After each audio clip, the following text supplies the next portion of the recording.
It's Marvel Monday, so I thought I'd take a look at the Planet Hulk Marvel Select figure from a few years ago. For those who aren't aware, the Planet Hulk serial that ran in the early 2000s was a huge success, and it shook up the status quo of the Hulk comics for a few years to come. Now, starting by looking at the packaging is bare bones in terms of the artwork. It is just a picture of the figure itself, but it has got a nice side panel artwork there, which is cool. Although I'm surprised they didn't go for him in his gladiatorial garb, which seemed more appropriate. But yeah, this figure is a monster. He is so heavy in hand, and as you can see, the sculpting here and the detailing on this figure is immense. Nothing has been spared when it comes to giving this figure every possible chance in terms of the paint apps and the tooling. And it really shows in the detailing, as you can see in the headdress there, the little sculpting, obviously all the spikes. The head sculpt itself is great. I think if I had one criticism, the eyes on mine are a little bit strange, but I think that's probably unique to my figure. But again, looking at the whole body mold of this figure, it looks brand new to me. It looks like a new sculpt, and it feels like they've just done such an incredible job when it comes to giving him those little details, the little paint apps there, and his belt, his buckles, the gold trim around the belt and the skirt looks fantastic, and just the extra shading of dark green and light green just works really well, and all the way down to his sandals there, like it just fantastic level of detail. Going the extra mile with little details like having the skirt folded there at the bottom just really makes this figure pop. Again, having the individual spikes there, which are actually quite sharp. And it's things like the dents and the bashes in the shield that show that this has been, well worn and well battle damaged. It's incredible. Likewise, having the buckles painted on, the battle damage to the top of his shoulder pad there is fantastic. Just looking at the battle axe, again, this looks like a well-used weapon, and it's just incredibly impressive. The only criticism I would have of this is that he doesn't hold the weapon particularly well, like his hand maybe needed a bit more extra sculpting. He doesn't really grip it because his forefinger is loose, pulling forwards, so I tend to have to anchor the bottom of mine against his leg, and that holds it in place and it looks firm. But as you can see, it will pivot and look a bit strange. On the other hand, though, literally, he has his shield. This takes a little bit doing to get in. The first strap is a very, very soft, malleable plastic, and that fits nicely into his hand there, which is great. So it looks like he's really gripping it, and it has all that texture that you'd hope for, which is fantastic. The other handle is a lot tighter, and that's the one you have to get over his wrist. That's more of a struggle.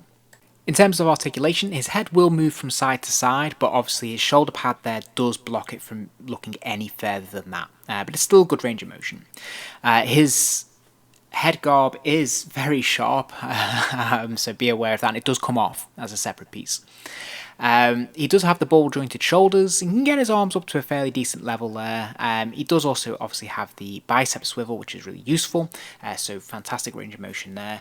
He does have the single jointed elbow, not a great range of motion, but it looks enough. The wrist does twist 360 degrees. It's a bit stiff, but it can be done. And he does have the wrist swivel articulation as well. Not a lot in it, to be truthful. You can't get a great range there. It just kind of goes forward a little bit and back a little bit. He does have the chest articulation as well, so that ball joint there.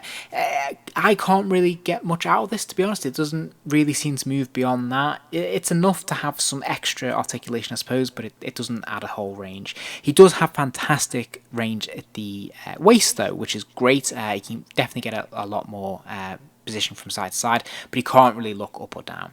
He does have that very flexible skirt, so it's no hindrance on the legs, thankfully, which is great, which can go all the way forwards and a little bit back, and do kick out to the side as well, which is fantastic. He does have the thigh swivel, and he also has the single jointed knees, which produces a great range of motion. He's obviously got the ankle pivot there, and of course the foot can go forwards and back as well. So there's, again, in terms of the legs, there's a pretty good range of motion there. To give you a sense of scale, here he is stood next to the Marvel Select Sandman, which was released last year, and this looks really appropriate. The Hulk towers above him, which is fantastic. For interest's sake, I thought I'd compare him against the Marvel Legends from Hasbro from a few years ago, which, you know, was a fantastic figure in its own right. But as you can see here, it is night and day, really. Just because the level of detailing and extra paint apps that we're getting on the Marvel Select, it really blows the Marvel Legends out the water. And like I said, you know, the Marvel Legends was a really great figure itself. But yeah, the detail and the paint apps are everything on this figure. So he's just a very impressive, overbearing Hulk, and that's exactly how I like my Hulk. So this is great. When you put him up against any other figure, he really holds his own. And yeah, I think they've done an absolutely fantastic job on this sculpt. Brilliant. I absolutely love it.